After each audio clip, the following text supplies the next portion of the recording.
Silahkan oleh MC. Lalu yang kedua, peserta diwajibkan untuk menyalakan kamera, video, atau on cam. Dan yang ketiga, apabila ada yang ingin bertanya kepada narasumber nanti, dipersilakan saat sesi Q&A setelah pematerian. Tuh, selanjutnya aku mau nanya-nanya dulu nih sebelum-sebelumnya. Sebelum nih kita mulai banget, aku mau nanya-nanya. Mungkin kepada Teh Alika gitu. Teh Alika, apa kabar Teh Alika? Halo Kak, baik. Halo. Teh Alika dari domisili mana kira-kira?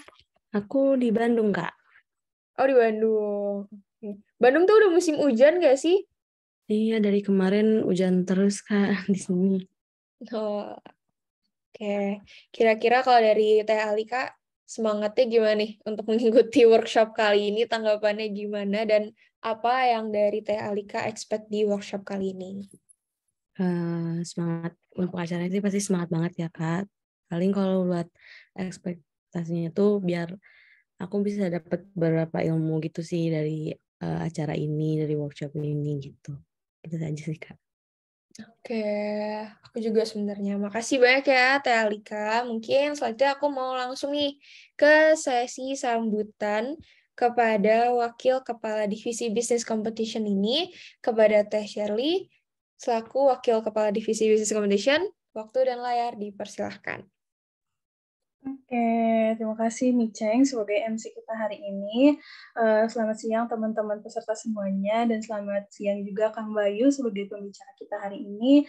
Sebelumnya aku mewakili teman-teman dari Business Competition ingin mengucapkan terima kasih atas kehadirannya di workshop ini, yang mana nantinya workshop ini diharapkan bisa membantu teman-teman untuk menyiapkan nih apa-apa saja yang harus disiapkan sebelum perlombaan dimulai gitu untuk teman-teman peserta business plan competition seperti itu. Dan aku juga mau mengucapkan selamat datang kepada Kang Bayu. Halo Kang, selamat datang. Mudah-mudahan Kang Bayu bisa nyaman nanti memberikan sesi pematerian dan ilmunya bermanfaat bagi kita semua. Terima kasih. Oke, makasih banyak juga Shirley. Oke, selanjutnya untuk operator boleh ditampilkan CV-nya. Jadi selanjutnya ini kita akan memperkenalkan pembicara kita bernama Kak Bambang Bayu Febianto SM. Nah, beliau merupakan alumni dari Universitas Pajajaran juga nih, dan saat ini sedang terlibat di The Local Enablers sebagai Community and Project Development. Beliau juga memiliki banyak achievements ya, berupa Wirausaha Baru Terbaik Jawa Barat 2016, Finalis Soprema 2016, dan lain-lainnya. Jadi, menurut aku nggak perlu lama-lama, langsung aja kita sambut untuk Kak Bayu. Apakah sudah ada?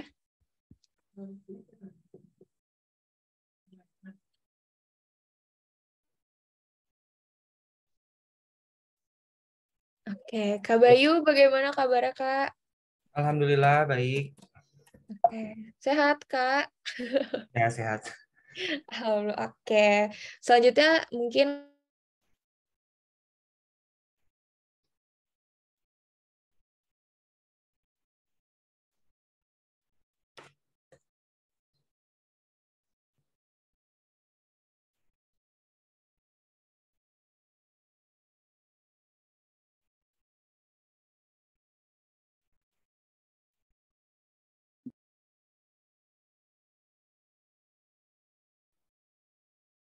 oh ya, tadi kepotong ya, Kak, tadi suara aku. Mungkin untuk Ya, Kak betul. Bayu, oh udah. Oke. Waktu dan layar dipersilakan, Kak. Oh, langsung ya? Oke. Oh ya. Oke, siap. Terima kasih Michelle. Kemudian kemarin juga Shirley ya, udah undang dan ngajak untuk berpartisipasi di acara ini. Assalamualaikum warahmatullahi wabarakatuh. Selamat siang teman-teman semua. Perkenalkan saya Bambang Bayu Febianto, biasa dipanggil Bayu dari The Local Enablers Community and Product Development. Nah, pada siang hari ini saya diberi kesempatan untuk menyampaikan tentang bisnis model Canvas yang akan disampaikan kepada teman-teman, mungkin yang bisa menjadi bekal untuk nanti ya kompetisi ya untuk Big Force ya. Seperti itu. Bisa aku izin ini ya share screen. Nah, udah kelihatan ya? Udah kelihatan ya? Sudah Kak. Aman. Aman, siap. Oke, teman-teman, saya akan memaparkan mungkin ya cerita-cerita sharing-sharing tentang bagaimana sih caranya merancang model bisnis yang inovatif dengan menggunakan pendekatan design thinking. Oke, ini yang pertama. Jadi tujuannya untuk memperkenalkan design thinking ya. Kemudian ini capaian pembelajarannya. Jadi di sini di bisnis model Canvas itu sebagaimana teman-teman tahu, yang saya inginkan nanti adalah teman-teman bisa memahami konsep dasar dari bisnis model Canvas, kemudian juga bisa memahami gitu ya per elemennya, yang dimana ada 9 elemen bisnis model Canvas dan mampu menerapkan sesuai dengan case program, produk, dan jasa gitu ya, apapun itu dari masing-masing peserta, kemudian mampu membreakdown-nya. Kemudian juga yang paling penting nanti adalah saya kasih tahu juga di akhir, sebenarnya yang paling penting adalah memahami konsep dasar cara berpikir design thinking, dan kemudian juga mampu mengimplementasikannya dalam penyusunan perencanaan atau misalnya di bisnis model Canvas-nya gitu ya, sesuai dengan konteks yang dihadapi pada saat ini. Nah, ini jadi bisnis model Canvas itu adalah alat yang membantu kita untuk dapat melihat lebih akurat bagaimana cara atau bentuk atau model usaha yang dijalankan atau yang sedang dijalankan atau yang akan dijalankan. Kemudian juga bisnis model Canvas ini dapat membantu kita untuk melihat gambaran besar dari usaha yang dijalankan atau akan dijalankan. Jadi boleh yang baru mau memulai usaha atau misalnya yang usahanya sudah ada, namun tetap mendetailkan dengan elemen-elemen kunci yang ada di dalamnya gitu ya. Jadi ada 9 tadi, nanti kita breakdown satu-satu. Kemudian juga proses evaluasi satu demi satu dari elemen kunci tersebut akan membantu kita dalam menganalisis apa yang kurang tepat dan menentukan langkah untuk mengoptimasi usaha yang akan dijalankan. Ini bisnis model Canvas. Nah, ini tuh ada 9 elemen atau 9 blok di dalamnya. Yang pertama dari customer segment sampai dengan revenue stream. Nah, ini tuh sebenarnya ada 2 mazhab. Jadi untuk teman-teman silahkan aja nanti mau mengikuti mazhab yang mana. Biasanya yang pertama bisa juga kita mulai dari customer segment atau dari satu, ataupun dari value proposition. Nah, biasanya dalam penggunaannya kalau kami di Local Enablers pada khususnya gitu ya, kalau misalnya belum memiliki usaha, jadi kita pertama-tama baru mau mulai gitu ya usahanya, biasanya kita tentukan dulu yang pertama di nomor 1 dulu nih di customer segment. Sebenarnya kita mau menyasar segmentasi konsumen yang mana gitu ya. Tetapi bisa juga kalau misalnya produknya sudah ada, tentunya dengan apa ya, dengan produk yang sudah ada atau existing tadi, kita bisa mulai dari value proposition. Kita gali nilai yang bisa kita jual kepada customer segmentnya apa ya. Seperti itu. Nah, ini jadi apa namanya, ini ada gunung es ya, teori gunung es gitu ya, yang dimana di bisnis model Canvas ini mulai dari sebelah kiri itu yaitu kelayakan usahanya, dan ini adalah yang menjadi rahasia dapur dari usahanya. Kemudian kalau yang sebelah kanan itu merupakan keinginan konsumen atau bisa kita share terhadap konsumen-konsumen kita. Jadi mulai dari customer segment, customer relationship, channel, dan lain sebagainya. Nah, ini untuk yang pertama di sini ada customer segment. Nah, di sini customer segment adalah kelompok yang di-highlight adalah kelompok target konsumen yang akan atau sedang kita bidik untuk menjadi konsumen kita atau pelanggan kita. Nah, ini ada beberapa kategori ya yang bisa kita pilih gitu ya, yang menjadi siapa sih yang mau akan kita jadikan target pelanggan kita. Yang pertama bisa berdasarkan tingkat ekonomi. Nah, di sini nanti tergantung dari harganya misalnya gitu ya, kita mau mau menyasar segmentasi pasar yang mana, dari kalangan menengah, atas, atau segmentasi berdasarkan dari pendapatannya. Kemudian juga berdasarkan usia. Jadi nanti misalnya mau bikin produk apa gitu ya. Nah, ini bisa kita sesuaikan segmentasinya berdasarkan usianya tersebut. Kemudian komunitas tertentu, misalnya di sini contohnya ada komunitas sepeda, pecinta hewan, atau komunitas lainnya. Kemudian juga bisa kita atur berdasarkan segmentasi wilayah. Jadi, ketika teman-teman misalnya punya produk atau misalnya sedang merancang suatu produk, misalnya kita tentukan nih, misalnya mau bikin di daerah Jatinangor gitu ya, si customer segmennya yang mau disasar adalah misalnya sekitaran wilayah kampus atau di Jatinangor dan sekitarnya, kayak gitu. Nah, ini contohnya misalnya Apple sama Xiaomi tentunya memiliki customer segmen yang berbeda gitu ya. Kemudian yang kedua, di sini ada value proposition. Di sini value proposition adalah nilai yang kita dapat berikan atau tawarkan kepada customer segment. Kemudian juga kenapa sih lebih cocok disebut value proposition? Jadi biar kita selalu tidak berfokus kepada produknya gitu ya. Sementara ini value proposition ini bukan sekedar tentang barangnya seperti apa, tetapi lebih luas lagi. Jadi nilai apa sih yang mau teman-teman berikan terhadap konsumen, tentunya dengan produk yang sekarang bervariasi gitu ya, macam-macam gitu ya.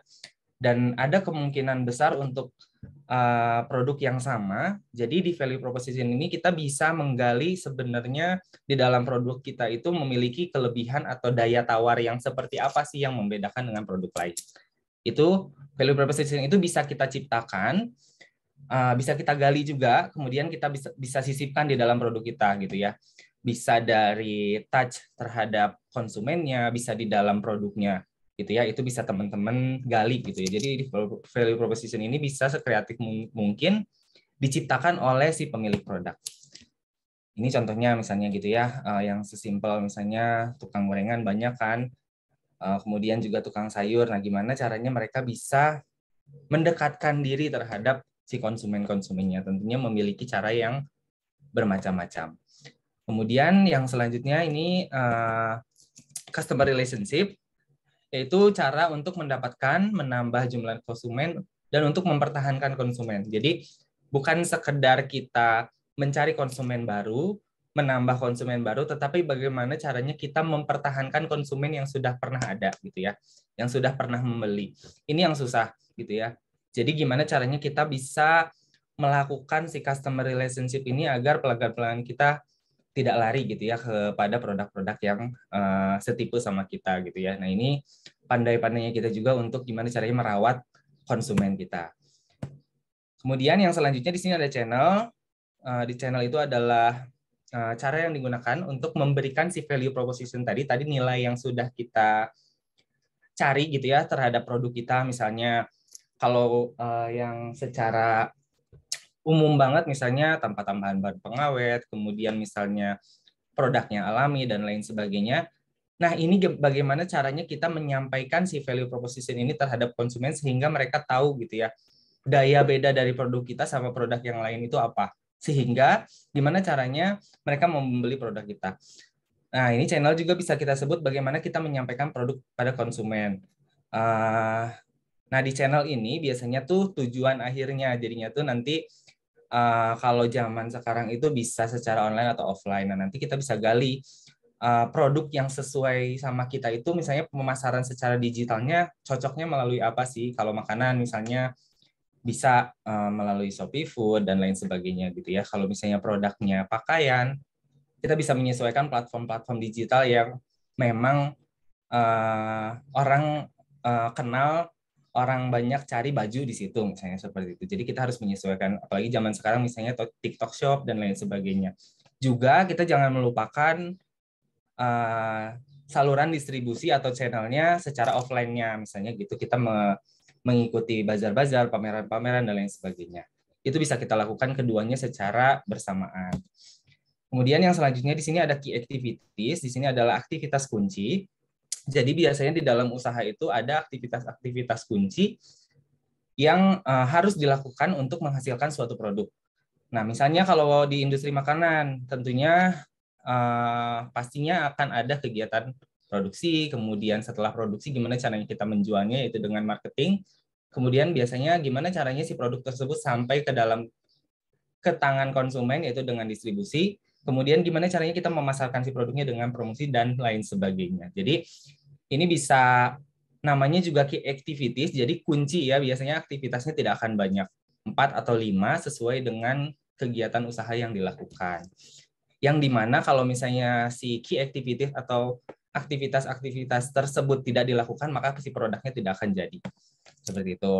Kemudian yang selanjutnya di sini ada key resource, yaitu sumber daya apa aja sih yang kita butuhkan selama melakukan aktivitas utama di dalam bisnis kita. Nah, di sini nanti teman-teman bisa ingat aja ada 5M, yaitu man, machine, material, method, money. Jadi sumber daya kuncinya yaitu man, misalnya kita yang ada di dalamnya selaku pemilik usaha, pegawai, dan lain sebagainya. Kemudian mesinnya, alat-alat apa saja sih yang kita gunakan untuk memproduksi si barang atau jasanya. Kemudian bahan bakunya seperti apa, yaitu material. Kemudian metodologi dalam memproduksinya seperti apa, itu kan kita punya formulasi-formulasi yang merupakan rahasia. Kemudian tentunya juga di sini ada money. Seperti itu. Jadi nanti diingat aja ada 5M di dalam key resources-nya. Jadi mesin, material, method, money. Kemudian yang selanjutnya di sini ada key partner. Nah, tentunya kita di dalam menjalankan kegiatan usaha kita tidak bisa berdiri sendiri. Kita perlu keterlibatan mitra-mitra gitu ya, atau pihak-pihak yang ada di luar dari usaha kita. Nah, di sini teman-teman bisa ingat juga di sini ada ABCGM. Jadi nanti diingat aja, A itu akademisi gitu ya. Kemudian B-nya bisnis, C-nya community, G-nya government, kemudian M-nya media. Jadi bagaimana kita bisa mengakses kerjasama atau partnership dengan mereka gitu ya, misalnya dengan universitas.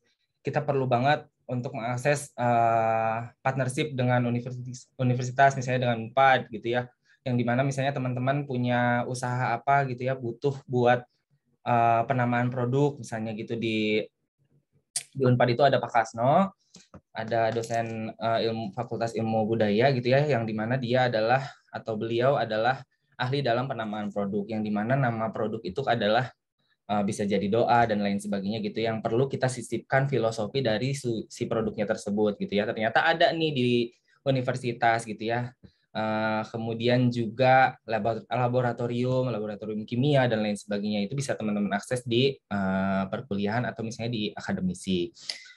Kemudian bisnis gitu ya, kita bisa membangun partnership misalnya dengan supplier gitu ya, yang sehingga nanti ketika sudah terhubung partnership-nya gitu ya, nanti bisa ada saling trust atau percaya satu sama lain, sehingga mungkin nanti bisa diuntungkan dengan pembayaran yang bisa dilakukan di belakang.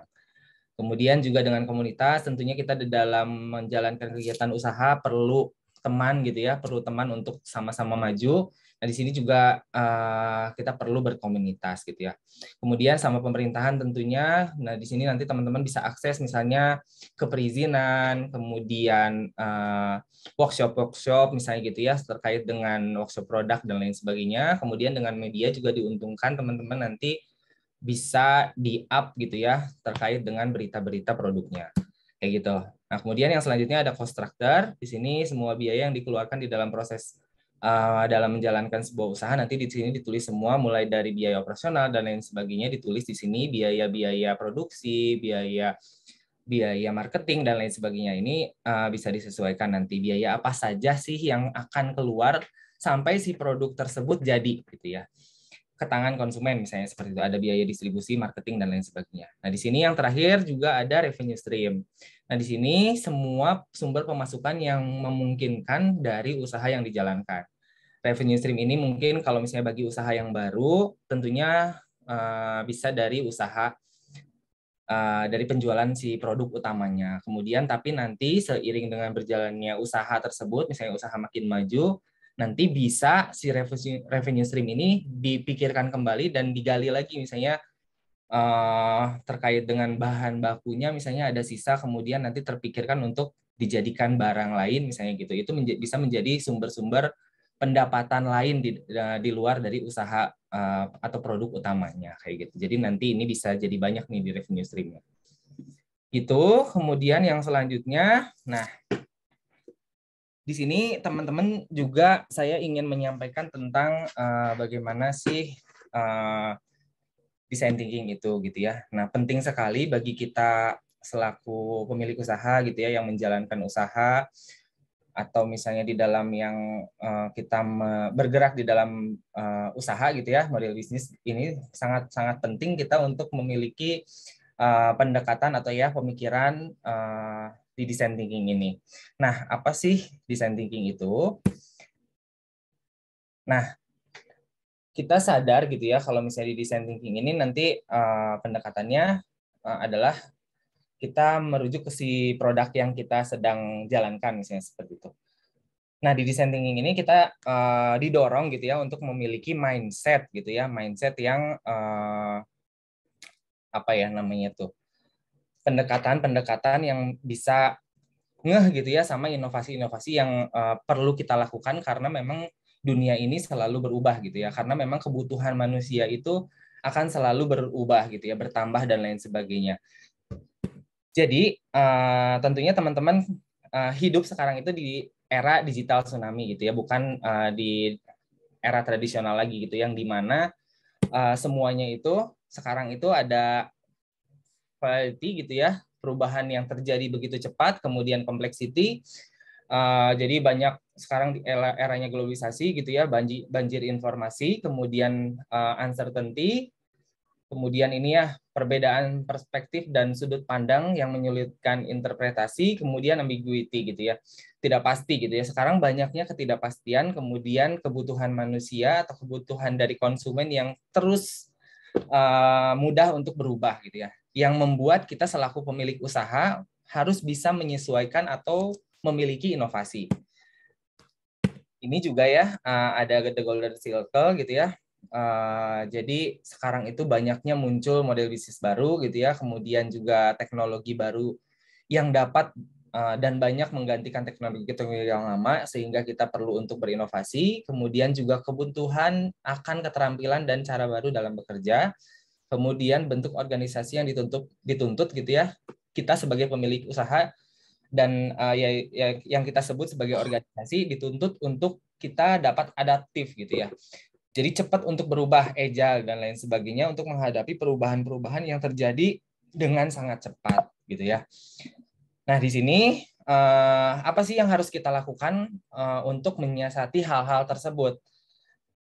Nah, di era disruptif itu yaitu sekarang gitu ya, yang saya rasa segalanya itu cepat untuk berubah, segalanya itu tidak pasti gitu ya.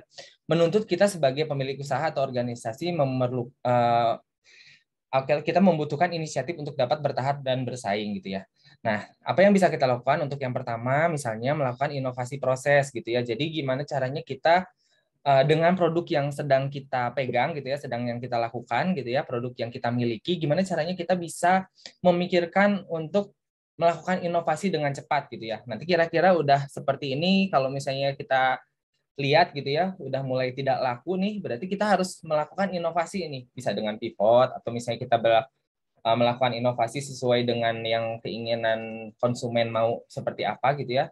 Jadi harus cepat tanggap nih, ketika produknya mungkin sudah mulai turun, kita harus cepat-cepat melihat situasi pasar dan menyesuaikan dengan keinginan pasar. Kemudian juga di bisnis model itu yang tadi saya sudah jelaskan, di bisnis model itu kita bisa dengan apa ya, dengan rutin kita melakukan pengembangan gitu ya, kita ubah gitu ya. Misalnya sekarang terkait dengan segmentasi konsumennya ternyata bukan mereka lagi nih yang beli, gimana caranya kita mulai berganti, kira-kira oh ternyata sekarang yang beli bukan mahasiswa lagi nih, sekarang mulai bergeser ke orang-orang yang bekerja misalnya seperti itu. Itu bisa kita kembangkan. Jadi si model bisnis yang sudah teman-teman buat itu bisa dengan secara rutin nanti dirombak lagi gitu ya, dikembangkan lagi sesuai dengan konteks zaman sekarang seperti itu. Jadi memang perlu dilakukan perubahan-perubahan gitu. Kemudian yang selanjutnya mengembangkan cara-cara baru dalam kerja ini tentunya ya. Nah, yang utamanya adalah ini yang jadi landasan berpikir kita, yaitu di design thinking menjadi salah satu skill set yang harus dikuasai oleh teman-teman. Nah ini ya, barangkali waktunya mungkin ya nanti kalau misalnya untuk menggambar agak-agak ini. Nah ini bagaimana sih kita selaku pemilik usaha misalnya gitu ya ditantang untuk membuat produk yang tadi ya sesuai dengan keinginan konsumen. Nah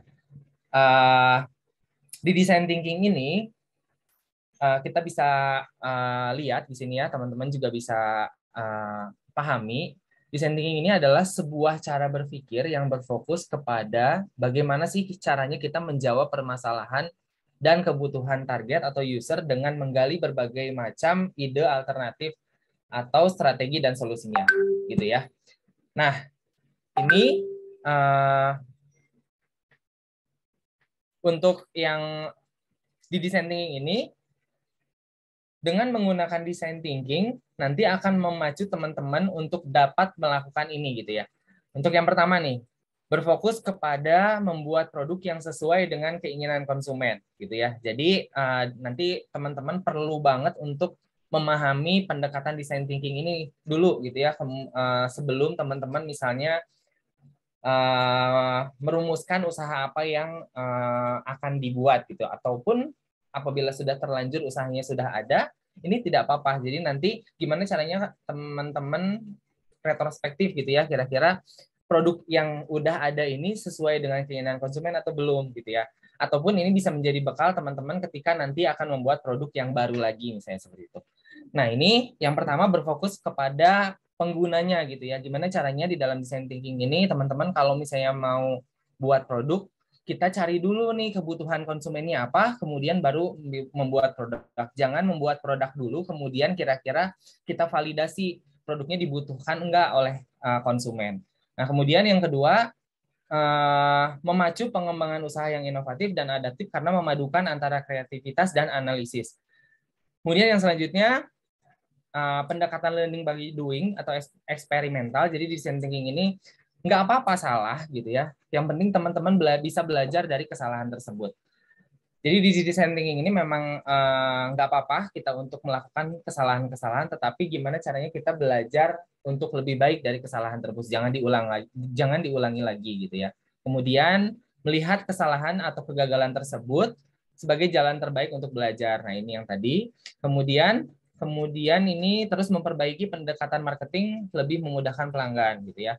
Kemudian tentunya yang di-highlight juga di pendekatan design thinking ini mengedepankan kolaborasi. Kemudian juga mengakomodir semua ide-ide gila dalam problem solving. Jadi dalam pemecahan masalah-masalah yang tadi ditemukan, misalnya seperti itu, nanti gimana caranya kita bisa mengakomodir gitu ya ide-ide kreatif sehingga bisa mengatasi masalah-masalah yang kita hadapi di dalam usaha kita. Nah, ini yang bisa teman-teman pegang juga. Di sini di design thinking ada 10 prinsip. Yang pertama di sini berorientasi pada aksi, kemudian juga mendukung perubahan. Nah, ini fokus terhadap manusia. Jadi teman-teman gimana caranya kalau memiliki produk itu fokus terhadap konsumennya, jangan fokus terhadap produknya, gitu ya. Jadi kira-kira konsumennya mau apa, teman-teman hadirkan itu terhadap konsumen teman-teman, gitu ya. Kemudian melihat masa depan, nah ini dinamis dan berulang. Kemudian mengutamakan empati, jadi gimana caranya kita kalau misalnya sebagai pemilik produk itu, bagaimana kita bisa menempatkan posisi atau misalnya posisi mindset kita itu sebagai konsumen gitu. Jangan kita memandang si produk tersebut bagus menurut kita sebagai pemilik usaha, tetapi gimana caranya kita bisa andai saya menjadi konsumen saya gitu ya, kira-kira produknya udah sesuai apa belum dari segi rasa, penglihatannya gitu ya, dari segi kemasannya, kemudian dari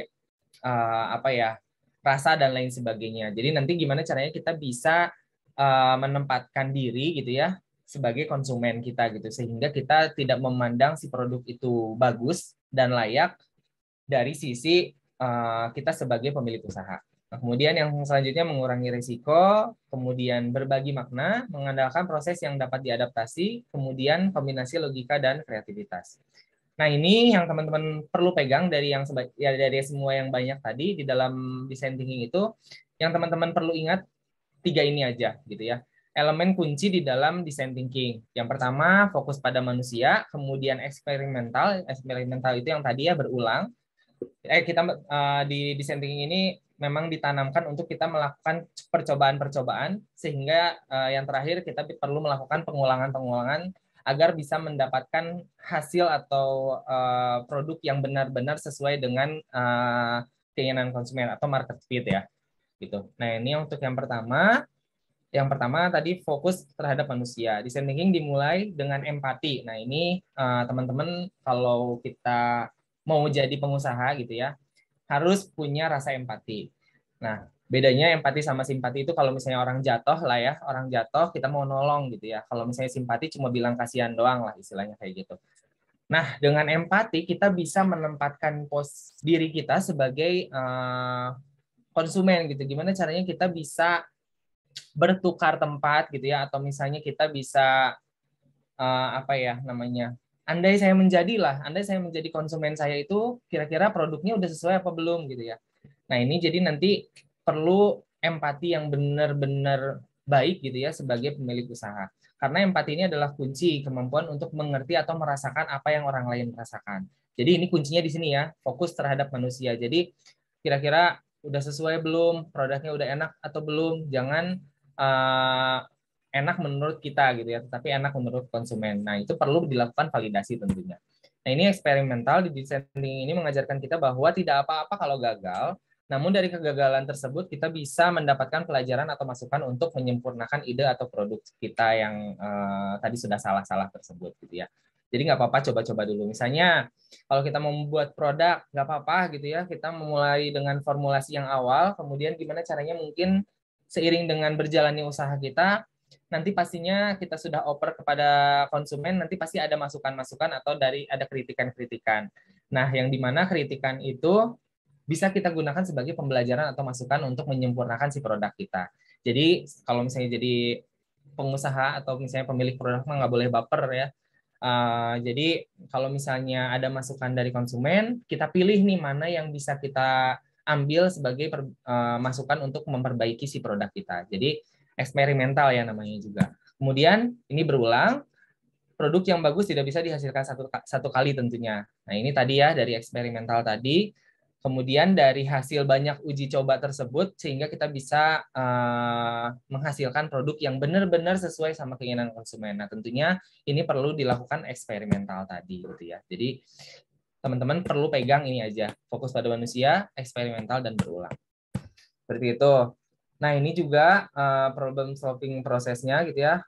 Design thinking ini kalau misalnya kita lihat di sini, kita memiliki otak kiri dan otak kanan. Nah, design thinking ini menggabungkan di antara keduanya. Nah, di sini juga di sebelah kanannya, di sini ada analytical thinking sama intuitive thinking. Jadi design thinking ini gabungan antara keduanya gitu ya, atau irisan di antara keduanya. Seperti itu. Nah, ini proses design thinking. Jadi ini teman-teman perlu melakukan hal ini juga gitu ya. Untuk yang pertama tadi lagi-lagi di sini ada empathize atau empati gitu ya, yang dimana kita harus memiliki rasa empati terlebih dahulu. Kemudian di sini define, kemudian ideate, kemudian prototype sampai testing. Nah, karena design thinking tadi berulang, jadi ketika kita sudah melakukan kelima tahap ini dari empathize sampai dengan tes, nanti kita melakukan pengulangan gitu ya. Apakah produk yang sudah kita tes terhadap konsumen atau calon-calon konsumen sudah sesuai apa belum? Pastinya ada masukan kan? Kalau misalnya ada masukan, kita mulai lagi dengan empati, balik lagi kita ke sini. Nah, kita perbaiki gitu ya. Kita perbaiki dari hasil yang kita sudah dapatkan, masukan-masukan dari calon-calon konsumen tadi terkait dengan misalnya rasa, kemasan, si kemasan produknya dan lain sebagainya. Nah, itu kita lakukan perbaikan terhadap si produknya. Kemudian kita ulang lagi, kemudian kita sebar lagi. Apakah udah sesuai sehingga nanti setelah melakukan pengulangan-pengulangan tersebut sampai dengan produk yang benar-benar tidak ada kekurangannya istilahnya. Produk yang benar-benar sempurna sesuai dengan keinginan konsumen dari segi rasa, variasi produk misalnya gitu ya, kemudian si kemasannya dan lain sebagainya. Itu yang perlu teman-teman lakukan nanti. Ini ya, yang pertama tadi empathize, yaitu berempati terhadap konsumen. Di sini tahapan ini perlu dilakukan untuk memahami karakter pelanggan kita yang seperti apa gitu ya. Kesulitan mereka apa gitu ya. Ini perlu kita lakukan gitu ya sebagai pemilik produk. Nah, ini yang tadi balik lagi ke yang zaman ini selalu berubah dengan cepat gitu ya.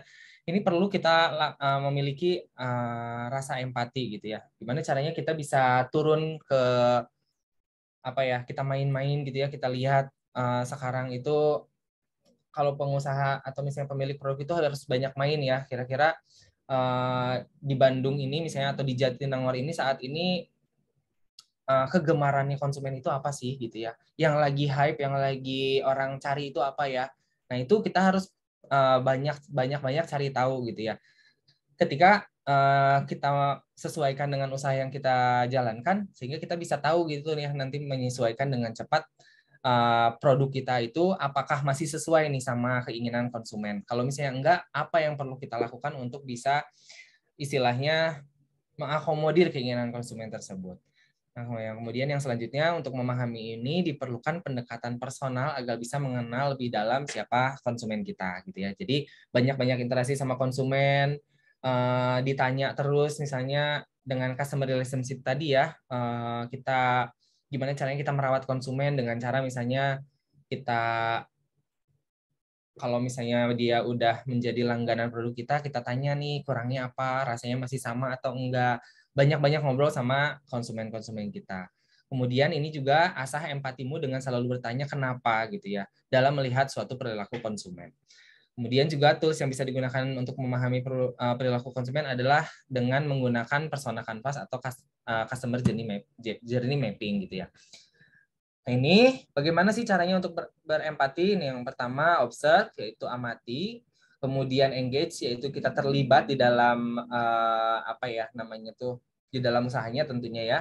Kemudian immerse, merasakan langsung. Jadi kita turun nih ke lapangan, kita berinteraksi sama mereka sehingga kita bisa tadi ya istilahnya banyak main gitu ya. Jangan kita menghabiskan 5 hari di dalam hari kerja kita untuk diam di dapur doang, tapi kita pergi ke lapangan untuk interaksi sama konsumen kita misalnya, atau misalnya dengan calon-calon konsumen, kita melihat gitu ya di pasaran atau di luaran itu keinginan konsumen itu seperti apa sih, kayak gitu.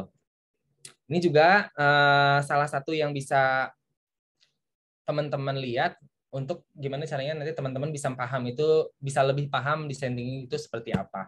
Nah, di sini tuh waktu itu ada cerita ada hari angkot atau angkot day yang dimana kita tahu ya perilaku angkot itu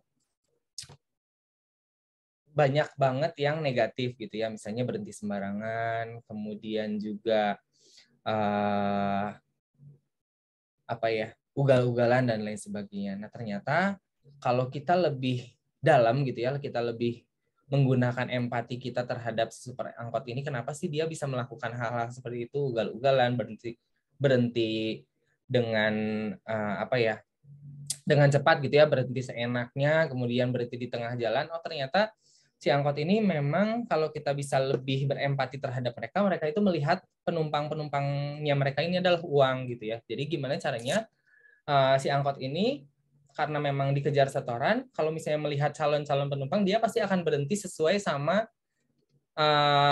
kalau si penumpangnya itu atau uang yang dia anggap uang itu konsumen gitu ya, penumpang ngetop dimanapun dia pasti akan berhenti gitu. Karena memang ya tadi dia dikejar setoran, karena kita sudah berusaha untuk berempati terhadap supir angkot ini, ternyata gitu ya kelakuan-kelakuan jelek yang mereka lakukan itu karena memang dia dikejar setoran gitu ya. Jadi kalau kita bisa lebih berempati mengambil dari kasus supir angkot ini terhadap konsumen atau misalnya di dalam usaha kita, nah kita harus bisa lebih mengasah empati kita terhadap konsumen kita.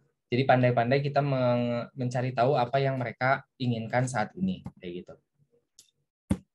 Nah, waktu supir angkot ini solusinya gampang. Waktu itu kan ternyata mereka itu butuh mereka itu dikejar setoran. Nah, ternyata setelah digaji gitu ya, mereka menjadi, contohnya ya, kalau yang sudah bisa dilakukan digaji misalnya di Unpad gitu ya, di lingkungan kampus yang dimana transportasi yang ada di dalam kampus itu kan memang mereka digaji gitu ya, jadi mereka tidak berlomba-lomba untuk berebut ngambil penumpang, karena memang si kebutuhan utamanya tadi yaitu uang gitu ya, penumpang gitu ya, melalui penumpang sudah terpenuhi, jadi membuat perilakunya menjadi lebih baik gitu ya, jadi nggak ugal-ugalan, nggak berhenti di mana aja, jadi seperti itu.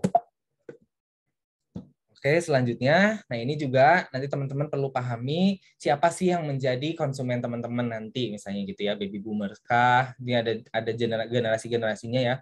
Baby boomer, nah di sini ada how to motivate them gitu ya, kemudian how to win their loyalty gitu ya. Jadi nanti teman-teman bisa baca di sini baby boomer gitu ya, orang-orang yang udah tua gitu ya, generasi-generasi ya. Orang tua kita atau kakek-kakek kita misalnya seperti itu ya. Ini cara kita untuk meraihnya seperti apa gitu ya, cara kita untuk mendekatkan diri sama mereka gimana, cara untuk mengambil atau meraih loyalitas mereka itu seperti apa. Nah, itu sih bisa itu sampai dengan Gen Z gitu ya. Bagaimana sih cara kita bisa mendapatkan loyalitasnya mereka di sini. Nah, ini tadi kanvas yang bisa kita gunakan untuk gimana caranya kita bisa tahu sebenarnya keinginan dari konsumen itu apa. Jadi nanti kita teman-teman kalau misalnya mau belajar nanti boleh. Di sini ada nanti kita bisa petakan positif sama negatif trennya seperti apa. Nah, ini orangnya gitu ya. Kita kalau di personal canvas ini memang kita mengibaratkan untuk satu tipe konsumen saja gitu ya. Jadi ini kita ambil contoh siapa gitu, misalnya dari pelanggan yang memang biasanya membeli produk teman-teman gitu ya. Nanti dia punya headache seperti apa dan lain sebagainya gitu ya, punya ketakutan sama harapan seperti apa. Nanti bisa kita temukan needs-nya dia itu yang sebenarnya apa. Nah, ini yang kedua, define, menentukan masalah konsumen yang ingin diselesaikan. Di tahapan ini untuk kita untuk melakukan atau mendefinisikan problem atau masalahnya seperti apa, sehingga kita bisa nanti menyusun problem statement-nya seperti apa. Kayak gitu. Nah, di sini juga ada user journey canvas gitu ya, atau canvas customer journey. Di sini bisa dipetakan ya dari konsumen teman-teman, mulai dari berangkat sampai dengan dari berangkat misalnya mau membeli produknya sampai dengan setelah membeli produk gitu ya. Nanti kita petakan nih gunanya untuk apa sih si canvas ini? Gunanya adalah untuk kita tahu gitu ya, atau memetakan gimana sih pengalaman si konsumen tersebut saat mengkonsumsi atau membeli produk kita. Sehingga kita bisa tahu nih kapan dia senang, kapan dia sedih. Jadi semakin ke atas semakin senang, semakin ke bawah semakin sedih. Sehingga kalau misalnya terkait dengan produk, gimana caranya kita di dalam pengalaman konsumen saat membeli atau mengkonsumsi produk kita itu, gimana caranya kita meredam yang di bawah ini, yang kesedihannya, sehingga dia dalam memiliki pengalaman dalam mengkonsumsi atau membeli produk itu yang senang-senang aja gitu ya di atas. Nah, gimana?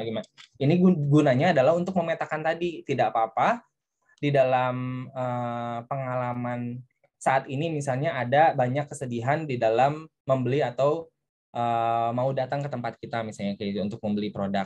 Tetapi setelah kita tahu nanti ada perbaikan gitu ya, sehingga kita bisa tahu, setelah kita tahu kurangnya di mana, kita bisa melakukan perbaikan atau kita obati nih si yang sedih-sedihnya ini sehingga bisa berubah atau naik ke atas. Nah, sehingga untuk dapat memetakannya, kita harus sejujur mungkin nanti di sini nih. Kita tanya sama konsumen yang tadi ya, nggak boleh baper gitu ya. Jadi nggak boleh baper dalam usaha karena memang tujuannya adalah untuk kita tahu kekurangan di dalam usaha kita apa, sehingga kita bisa memperbaikinya. Ini nih contohnya. Ibu Maya 30 tahun, ibu rumah tangga, anak 2, kemudian dia memiliki healthy life gitu ya. Ini kita petakan pengalamannya dia mulai dari mau belanja bulanan misalnya gitu ya, di jalanan macet, susah parkir, kemudian sampai rumah buah dan lain sebagainya. Kemudian akhirnya dia kepikiran mau cari mangga, oh ternyata belum musim. Nah, ini nanti yang di bawah-bawah ini, nanti gimana caranya kita membuat yang negatif atau yang sedih-sedih ini menjadi lebih bahagia, kita ubah ke atas dengan kita obati gitu. Seperti itu. Nah, ini contoh problem statement. Nanti teman-teman bisa baca juga. Yang penting di dalam penyusunan bisnis model Canvas yaitu kita bisa menggunakan design thinking tadi ya. Kira-kira ini digunakan sebagai pegangan saja ya di dalam nanti melakukan kegiatan usaha. Nah, ini problem solving problem statement sebagai apa, saya ingin apa, sehingga apa, terus contohnya seperti apa, nanti boleh dibaca-baca. Kemudian yang selanjutnya di sini ada ideate, mencari berbagai alternatif solusi yang akan kita tawarkan terhadap konsumen ya tentunya. Nah, di sini ideasi proses pencarian ide-ide untuk memecahkan masalah dari hasil define tadi gitu ya. Di tahapan ini fokus pada pengembangan kemampuan berpikir kreatif untuk menjawab tantangan-tantangan yang ada. Itu ya di ideasi ini kita istilahnya kita brainstorming ya. Kalau misalnya mau bikin produk kan mulai dari empati gitu ya, kita mencari tahu gitu ya keinginannya konsumen apa. Kemudian kalau di sini ya kita ulang lagi biar nggak bingung. Kita cari dulu keinginan konsumennya apa. Kalau teman-teman misalnya mau merumuskan produk baru, kemudian kita define gitu ya. Kemudian ideasi, oh kira-kira konsumennya maunya seperti ini, kita kira-kira bikin nih ya produk-produk yang kira-kira kita akan buat itu apa aja. Kemudian kita bikin prototipenya, kemudian kita sebar terhadap konsumen nih. Udah sesuai apa belum, udah sesuai apa belum, udah sesuai apa belum, kita lakukan secara berulang. Kayak gitu. Nah, kita lanjut lagi. Setelah ideasi, nah ini contohnya di dalam pengembangan produk gitu ya. Tadinya nih mungkin teman-teman ini produk anak Unpad juga.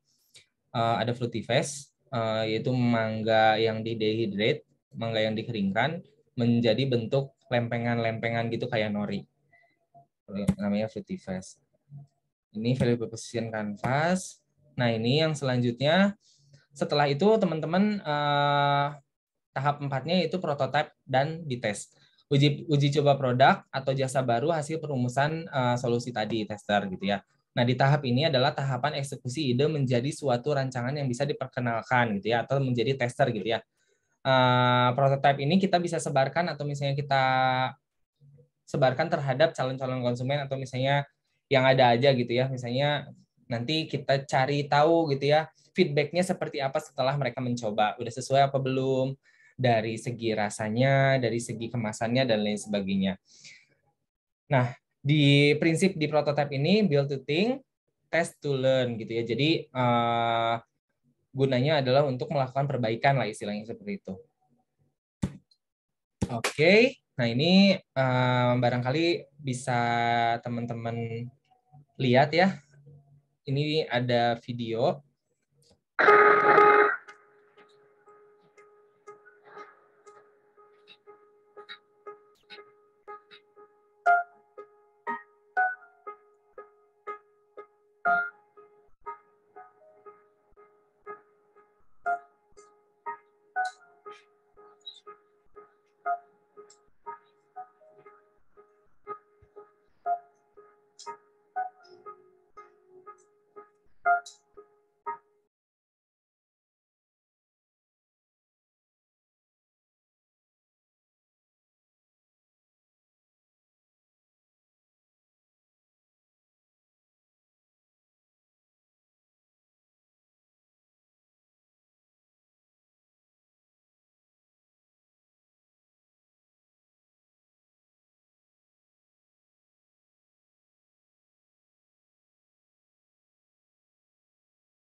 Iya, di dalam video tersebut kita bisa lihat ya, di sini sebelahan ada eskalator sama tangga. Nah, gimana caranya kita mengubah kebiasaan dari orang-orang gitu ya. Jadi ternyata di design thinking juga kita bisa mengubah gitu ya perilaku seseorang yang tadinya malas gitu ya untuk naik tangga. Gimana caranya orang yang malas tersebut mau naik tangga. Itu di design thinking ini kan namanya juga kita berempati gitu ya. Kita buat di sini di stasiun kereta api bawah tanah di luar negeri sana dibuat seperti piano gitu ya, yang berbunyi gitu ya, sehingga apa yang kurang menyenangkan tadi ya dibuat menjadi menyenangkan. Ketika bunyi mereka ternyata tadi ya berapa puluh persen pengguna dari eskalator ini beralih menjadi menggunakan tangga dan bahkan menikmatinya dan sangat senang gitu ya. Oke, yang selanjutnya di sini juga sama bagaimana caranya kita mengubah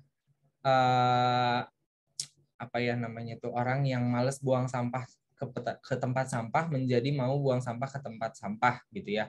Dengan tidak perlu effort untuk nyuruh-nyuruh mereka gitu ya. Tetapi gimana caranya menggunakan design thinking gitu ya. Gimana caranya kita mengubah apa ya yang tidak menyenangkan tadi menjadi lebih menyenangkan kayak gitu.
Nah, ternyata jadi berubah tuh banyak banget orang yang sekarang malah mau buang sampah pada tempatnya tanpa disuruh. Karena memang setiap membuang sampah itu mereka pasang sensor yang dimana ketika ada sampah ngelewat ke lubang sampah tersebut akan bunyi dan terkesan si tempat sampah itu dalam banget gitu ya. Jadi akan ada bunyi gitu kan. Sehingga kita tidak perlu susah-susah untuk gimana caranya nyuruh orang buang sampah pada tempatnya. Dan ketika buang sampah itu dibuat menjadi lebih menyenangkan, tadi dengan ada experience yang bunyi dan lain sebagainya, orang akan lebih mencari sampah sendiri dan malah justru tadi ya nyari-nyari sampah untuk mereka sengaja buang karena ingin merasakan pengalaman membuang sampah yang tadi yang menyenangkan tadi. Seperti itu. Oke. Sudah. Oke. Kita sudah di ujung. Terima kasih banyak. Mohon maaf atas kekurangan. Saya juga udah diingatkan sama timekeepernya. Mudah-mudahan bisa diterima. Silahkan kalau ada pertanyaan dan saya kembalikan ke MC. Terima kasih. Wassalamualaikum warahmatullahi wabarakatuh. Waalaikumsalam. Makasih banyak Kak Bayu. Nah, selanjutnya teman-teman kita bakal masuk ke sesi Q&A nih untuk para peserta yang dari tadi penasaran banget mau nanya nih. Ini saatnya guys. Jadi untuk para peserta yang ingin bertanya, boleh langsung raise hand atau bisa diketik melalui chat Zoom ya dengan menyebutkan nama dan asal institusi. Gitu. Nah, selagi menunggu, tadi tuh terima kasih banyak ya Kak Bayu atas pemaparannya mengenai bisnis model Canvas, yang isinya tuh tadi aku ngeliat ada customer segmentation, value proposition, terus ada design thinking juga dalam menghadapi era VUCA. Ya, VUCA, aku pernah dengar itu yang volatility, uncertainty, complexity, and ambiguity itu dengan pendekatan golden circle, terus adaptability juga, sampai creative thinking yang tadi tong sampai gitu-gitu, tentang bagaimana menarik audiens dengan cara kreatif gitu. Halo Kang, nah kebetulan nih ada pertanyaan dari Red Spirit Team. Saya izin membacakan ya, Kang. Jadi, kami dari tim Red Spirit ingin bertanya, sebelumnya maaf off cam karena sinyal sedang jelek. Oke, kalau dalam menciptakan bisnis model itu sebenarnya value proposition-nya dulu atau customer segmentation-nya dulu ya, Kang. Karena kadang suka bingung, takutnya value proposition-nya bagus tapi marketnya nggak ada, atau sebaliknya, Kang, gitu. Untuk Kak Bayu boleh langsung dijawab. Oke, terima kasih dari tim Red Spirit ya. Nah, ini tadi mungkin di awal udah dibahas sedikit mungkin ya. Jadi ada dua mazhab sebenarnya di dalam kita menentukan atau mengerjakan bisnis model kanvas ini ya, gitu ya. Jadi kalau misalnya memang pastinya akan ada baik buruknya gitu ya. Tapi boleh jadi pegangan gitu ya. Kalau misalnya yang pertama, kalau misalnya kita mau mulai dari customer segment, itu biasanya kita gunakan ketika apa namanya ya, produknya baru akan dibuat gitu ya. Jadi biasanya kan kita membuat produk itu biasanya gitu ya, kalau dulu kita buat dulu produknya, baru kita cari yang beli. Tetapi kan kalau zaman sekarang nggak bisa kayak gitu ya, kalau kita tekankan. Jadi kita cari dulu, kita tadi ya kalau di design thinking itu kita main-main dulu, kita cari kebutuhan konsumennya seperti apa, kemudian kita buat, kita cari gitu ya, misalnya udah dapet nih calon-calon konsumennya, kemudian kita kerjakan mulai dari situ gitu ya. Tapi kita juga bisa mulai dari value proposition juga gitu ya, ketika produknya memang sudah ada gitu ya. Nah, jadi sebenarnya mau melakukan dari kedua mazhab tersebut juga nggak apa-apa gitu ya. Tetapi yang paling penting adalah mindset-nya dulu gitu ya. Nah, kira-kira dua-duanya nggak ada yang salah. Jadi yang penting adalah yang kita pegang adalah ketika kita membuat suatu produk, yang paling penting itu adalah kita validasi dulu produknya dibutuhkan oleh konsumen atau enggak. Kayak gitu. Jadi berawal dari gimana caranya kita berempati terhadap kebutuhan konsumen yang di era VUCA ini selalu berubah gitu ya. Jadi kira-kira nanti udah teman-teman capek-capek bikin produknya, udah sampai ngurus perizinannya misalnya seperti itu ya, terus tiba-tiba customer segmennya yang sudah dirumuskan ternyata bukan yang itu, nggak valid gitu ya. Misalnya dari segi usia 25 sampai 30, kemudian wilayahnya misalnya di daerah Jatinangor dan Bandung, tapi ternyata nggak valid gitu ya, karena memang si produknya kita buat bukan berdasarkan dari kebutuhan konsumen terlebih dahulu gitu ya. Jadi produknya bener-bener yang kita buat itu nggak ada yang mau gitu kayak gitu. Jadi gimana caranya teman-teman melakukan proses design thinking dulu tadi, mulai dari empathize sampai dengan di testing terlebih dahulu, kemudian baru nanti dibuat model bisnisnya seperti apa. Karena memang ternyata sudah valid nih si konsumennya ada, kemudian kita tinggal merumuskan si bisnis model kanvasnya seperti apa. Kayak gitu, mudah-mudahan bisa dijawab. Bisa menjawab pertanyaan dari tim Red Spirit. Oke, untuk Red Spirit Team apakah ada tanggapan melalui chat Zoom? Mungkin boleh juga. Selain itu, apakah ada pertanyaan lagi dari teman-teman mumpung Kak Bayu untuk dapetin insight-insight baru lagi dari pertanyaan-pertanyaan kalian gitu. Terima kasih Kang, sudah terjawab sangat informatif sekali. Oke. Ya, sama-sama. Semangat. Ada lagi? Ada pertanyaan lagi untuk teman-teman? Oh, ada. Dari Kak Balkis Aulia. Untuk Kak Balkis, boleh?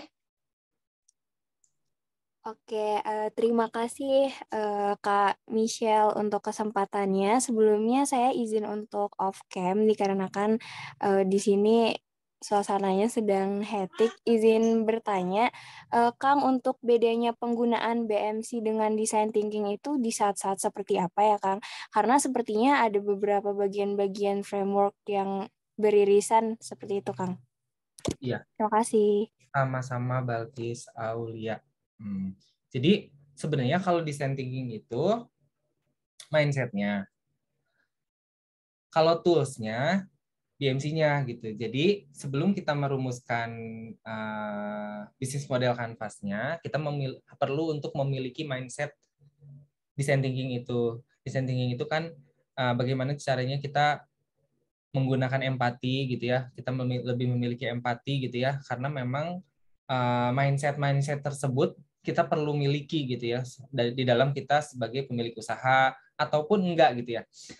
Nah, apalagi kalau misalnya kita sebagai pemilik usaha itu empati itu penting supaya kita bisa tahu gitu ya keinginan konsumen yang selalu berubah misalnya seperti itu. Bagaimana kalau di empati itu kan di design thinking itu kan ada empati, bagaimana caranya kita bisa menempatkan diri, menempatkan perasaan kita sebagai konsumen gitu ya. Jadi di situ Balkis, jadi memang keduanya kita gunakan secara bersama-sama. Jadi pendekatan design thinking-nya kita gunakan untuk mindset-nya gitu ya. Sebagai pemilik usaha kita harus memiliki nilai-nilai tersebut yang dimana nanti ketika si produk kita sudah tidak market fit gitu ya, tidak sesuai sama keinginan pasar, kita bisa cepat untuk berubah gitu ya. Yang dimana model bisnis tadi kan kita bisa, saya tadi singgung juga, model bisnis itu kalau misalnya kita udah buat, bukannya paten yang nggak bisa berubah gitu ya, tetapi nanti dengan kita memegang si pendekatan design thinking itu, kita pakai si mindset-nya, kita bisa nanti bisnis modelnya sesuai dengan perubahan zaman, perubahan keinginan konsumen, perubahan produk juga mungkin yang nanti perlu dilakukan kira-kira apabila memang si produknya udah benar-benar nggak bisa sesuai lagi sama keinginan konsumen, kan namanya perubahan produk itu tidak apa-apa ya. Yang penting si pemilik usahanya masih sama. Mungkin nanti sampai dengan di ujung, mungkin nanti setelah ada perubahan-perubahan, inovasi-inovasi, pada akhirnya mungkin nanti ada saatnya harus pivoting, misalnya seperti itu ya, yang tadinya produknya bakso, misalnya berubah jadi properti, kan kita mana tahu gitu ya. Yang karena memang nanti mungkin udah nggak ada lagi yang mau makan bakso, misalnya seperti itu contohnya. Tetapi yang di belakang, orang-orang di belakangnya kan masih sama. Kita memiliki mindset design thinking dan lain sebagainya. Nah, itu kita bisa gunakan. Jadi, keduanya bisa digunakan secara bersama-sama. Yang satunya kita dijadikan sebagai pegangan karena itu adalah mindset-nya. Nah, si bisnis modelnya memang kita harus melakukan iterasi-iterasi sesuai dengan perkembangan zaman, perubahan keinginan konsumen, dan lain sebagainya. Karena memang zamannya sekarang itu zamannya VUCA gitu ya. Era disrupsi digital, disrupsi, dan lain sebagainya gitu ya. Jadi memang perubahan itu akan sangat cepat. Mungkin teman-teman juga bisa lihat ya, kafe dan resto di sekitaran teman-teman, setahun, 2 tahun itu pasti berubah. Mungkin yang sekarang ada gacoan gitu ya. Terus apalagi gitu ya. Itu saya yakin setahun atau 2 tahun ada mixu dan lain sebagainya, itu akan cepat berubah karena memang keinginan konsumen juga cepat banget untuk berubah karena memang eranya sekarang seperti itu. Jadi bagi teman-teman pemilik usaha, jangan takut gitu ya, usahanya memang pasti akan naik turun dan pasti akan ada yang bangkrut dan lain sebagainya, misalnya produknya udah nggak sesuai dan harus berganti atau pivoting, itu juga saya alami gitu ya. Jadi memang eranya seperti itu sekarang, jadi cepat-cepat teman-teman harus bisa beradaptasi dengan perkembangan zaman yang cepat untuk berubah. Karena memang kafe resto juga gitu ya, memang industri-industri gede gitu ya, pengusaha-pengusaha besar yang di Bandung juga, mereka model bisnisnya memang seperti itu, cepat untuk dirubah karena memang pemiliknya mungkin masih sama, tetapi si kafenya yang akan berubah. Tadinya jualan misalnya kafe western, kemudian nanti akan berubah jadi cuma mie doang misalnya seperti itu. Karena memang zamannya cepat banget untuk berubah. Semoga bisa menjawab untuk Balkis tadi ya, Balkis Aulia. Terima kasih. Oke Kang, sangat terjawab. Terima kasih ya Kang atas jawabannya. Ya, sama-sama. Oke, makasih banyak juga Kang. Nah, mungkin karena keterbatasan waktu ya, sayang banget nih sesi pertanyaan Q&A kita kali ini sudah habis. Thank you so much Kak Bayu atas partisipasinya pada workshop kali ini. Dan terima kasih lagi untuk teman-temannya. Oh, ada yang bertanya. Satu lagi deh ya Kang. Oke, izin tanya Kang dari Albera. Bagaimana bila kita ingin menciptakan market awareness terhadap produk yang kita buat dengan tidak mengeluarkan budget berlebihan? Tuh, boleh langsung dijawab Kang. Boleh. Albara. Ya, terima kasih pertanyaannya. Ini lumayan nih ya. Langsung ke awareness gitu ya. Produk yang kita buat dengan tidak mengeluarkan budget berlebihan. Memang meningkatkan awareness dulu gitu ya, karena ini mungkin berkaitannya sama brand ya, brand produk gitu ya. Berarti gimana caranya mungkin kita lagi tidak mengenal si produk kita, gimana caranya untuk mengenalkan produk kita gitu ya. Tapi kalau nggak mengeluarkan budget berlebihan, mungkin ya disesuaikan aja sama kebutuhan atau kemampuannya gitu ya. Nah tentunya kan banyak nih ya platform atau sarana-sarana untuk kita gimana caranya produk kita bisa menjadi top of mind di kalangan teman-teman kita ya. Nah sekarang mau bangun awareness-nya mau sejauh apa sih gitu ya. Nah, tadi kan kita udah punya bisnis modelnya, misalnya udah punya pegangannya gitu ya. Dan mungkin kita udah melakukan boosting untuk validasi kira-kira sebenarnya siapa sih yang menjadi konsumen kita, misalnya gitu ya. Oh, ternyata yang kalau misalnya kita udah boosting, kemudian kita dapat data, misalnya kira-kira konsumennya kita itu adalah mahasiswa-mahasiswa yang ada di Jatinangor, misalnya seperti itu. Nah, kira-kira gimana sih caranya kita membangun awareness terhadap si calon-calon konsumen kita untuk lebih mengenal produk kita. Kalau misalnya nggak mau budget berlebihan ya misalnya sekarang kan kalau mahasiswa lebih banyaknya pakai apa sih, Instagram misalnya kayak gitu ya. Jarang kan kalau platform digital itu kan memang biasanya digunakan sesuai dengan segmentasinya gitu ya. Kalau misalnya yang udah dewasa yang bekerja dan lain sebagainya itu biasanya menggunakan Facebook. Kemudian untuk yang baby boomer Gen Z, X dan lain sebagainya itu masih pakai Instagram dan lain sebagainya, TikTok dan lain sebagainya. Nah, itu bisa digunakan nih. Kalau misalnya sekarang juga saya ada anak magang gitu ya dari Unpad juga gitu ya yang ada lagi di local enablers misalnya di produk yang ada di bawah kita gitu ya, menggunakan TikTok gitu ya sebagai sarana untuk meningkatkan awareness gitu ya. Nah, yang paling susah itu memang membangun awareness.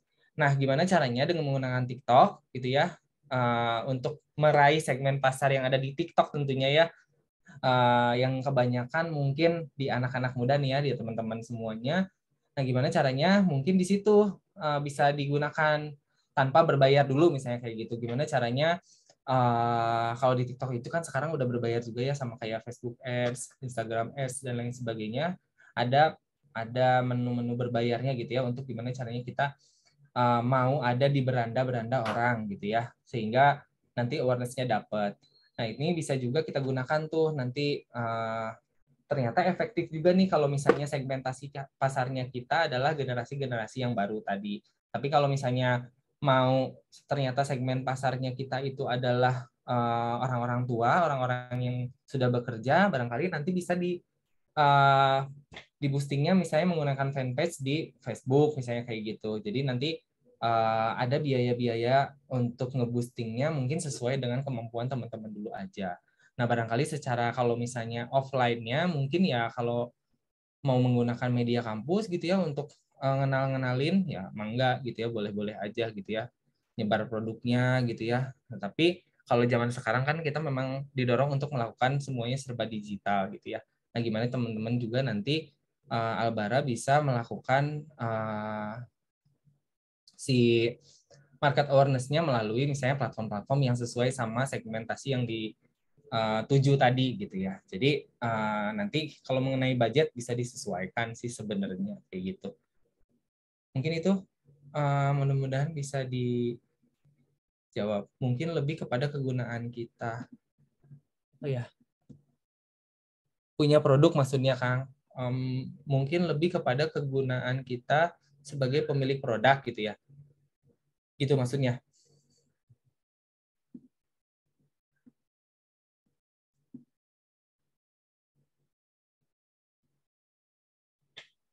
Ya, barangkali seperti itu. Jadi bagaimana caranya kita menyesuaikan gitu ya. Kita ingin lebih pasar lebih aware kepada produk kita. Oh, ya tadi ya. Gimana caranya kita mulai dari yang tadi ya, pertama gitu ya, prinsip yang 2 tadi, dari design thinking, kemudian kita buat model bisnisnya gitu ya. Nah, kalau semuanya kedua itu sudah sesuai, nah nanti gimana caranya baru kita membangun awareness tadi, karena memang awareness kan produknya memang benar-benar udah valid sesuai sama keinginan konsumen. Kemudian juga kita sudah memiliki pandangan gitu ya, atau misalnya mindset design thinking tadi. Nah, kemudian kita lebih fokus nih karena memang terhadap produknya udah jadi, udah siap jual gitu ya. Udah nggak ada masalah nih di intern tadi ya, di bisnis modelnya udah oke. Tinggal jual isinya gitu ya. Gimana caranya kita meningkatkan si penjualannya, lebih awareness si konsumennya lebih terbangun gitu ya.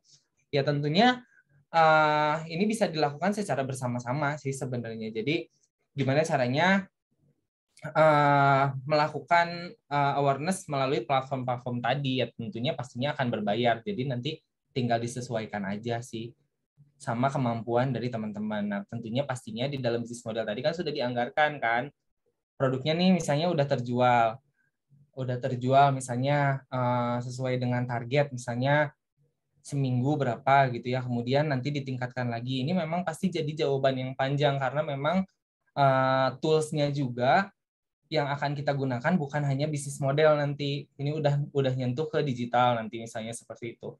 Jadi kalau misalnya nanti masih penasaran, boleh kontak-kontak Bayu aja, atau enggak nanti main-main ke kantor kayak gitu. Jadi nanti kita bisa belajar bareng di ekosistem kita lah istilahnya kayak gitu.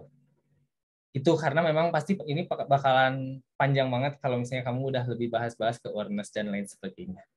Gitu, mudah-mudahan bisa menjawab, dan makin penasaran mungkin tetap semangat ya kayak gitu. Makasih. Sama-sama Albara. Oke, terima kasih Albara atas pertanyaan terakhirnya. Mohon maaf ya karena keterbatasan waktu nih Kang. Mohon maaf, dan terima kasih banyak Kak Bayu atas pengetahuan-pengetahuan yang sudah diberikan untuk kita semua. Maka dari itu ada bentuk rasa terima kasih dan apresiasi kami terhadap Kak Bayu. Kami akan ada pemberian sertifikat nih untuk operator. Boleh tolong di-share screen dulu.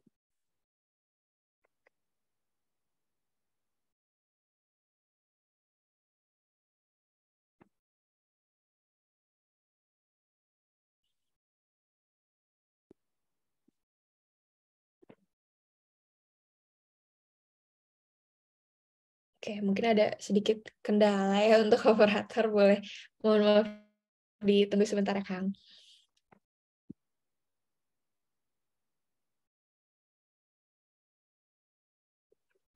Oke. Kalau dari Kang Bayunya saat ini lagi menetap di Nangor atau di Bandung atau di mana ya, Kang? Di Bandung, kalau keseharian kan di kebetulan lagi di Bandung Creative Hub kesehariannya gitu. Kalau misalnya ya itu di sana sih setiap hari.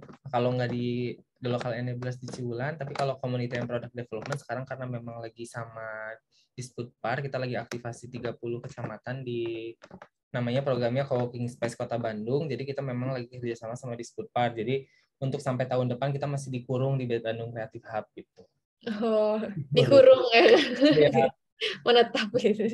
Iya. Oke, udah ada Certificate of Appreciation-nya diberikan untuk Kak Bambang Bayu sebagai speaker di Business Workshop Big Force Festival dengan tema Optimize the 9 Elements of Your Business Model Canvas. Oke, akan ada sesi dokumentasi, bakal aku yang screenshot ya Kang. Boleh siap-siap. 1, 2, 3. Oke. Oke, sekali lagi terima kasih banyak Kang telah menyempatkan waktunya untuk kita sebagai pembicara workshop kali ini. Sampai jumpa. Terima kasih banyak semuanya. Oke. Nah, teman-teman, kita bakal ada LGD nih yang dilaksanain oleh masing-masing kelompok. Untuk lengkapnya bakal dikirimin dan diinfokan oleh panitia melalui Google Classroom ya. Selain itu, ada kabar gembira juga nih buat kalian. Kalian bersempatan untuk mendapatkan door prize GoPay sebesar Rp25.000. Nah, cara dapetnya gimana sih? Caranya itu, teman-teman semua bakal diberiin studi kasus yang akan didiskusikan dalam sesi LGD itu. Dan kemudian akan dikumpulkan kepada teman-teman panitia yang nantinya hasil LGD terbaik akan mendapatkan door prize GoPay tersebut sebesar Rp25.000 gitu guys. Nah, jangan lupa untuk isi daftar hadir. Mungkin untuk panitia boleh di-share link daftar hadirnya juga ya di kolom chat. Nah, udah ada nih untuk peserta Business Competition Big Force, boleh isi daftar isinya dulu, isi daftar hadirnya dulu, karena dari daftar hadir ini kalian bisa mendapatkan sertifikat loh, gitu. Nah, karena kita udah di penghujung acara, kita bakal ada sesi dokumentasi untuk kenang-kenangan ya guys. Jadi boleh untuk yang belum on cam dulu. Oke, aku tunggu 10 detik mungkin ya. 10. Oke, yang belum on cam boleh dan cantik dulu nih. Yang ganteng, yang cantik boleh. Aku tungguin sebentar lagi.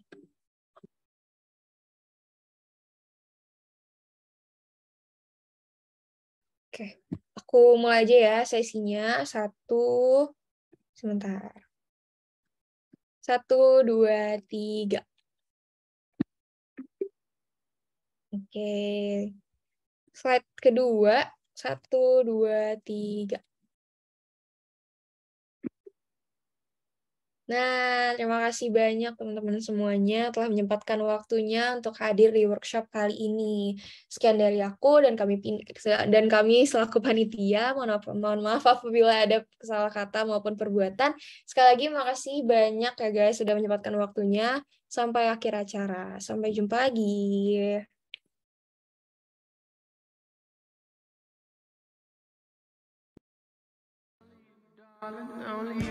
Something bad is about to happen to me. Why I feel this way, I don't know, maybe I think of her so much, it drives me crazy. I just don't want her to leave me. Don't you give me up, please, don't give up.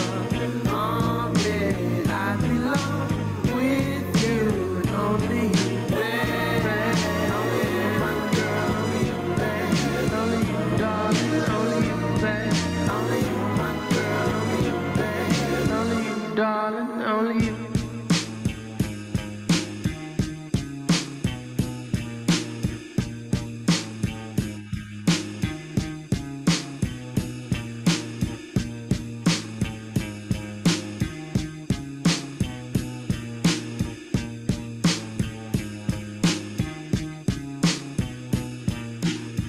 What if she's fine? It's my mind that's wrong, and I just let bad thoughts linger for far too long. What if she's fine? It's my mind that's wrong, and I just let bad thoughts linger for far too long. Don't you give me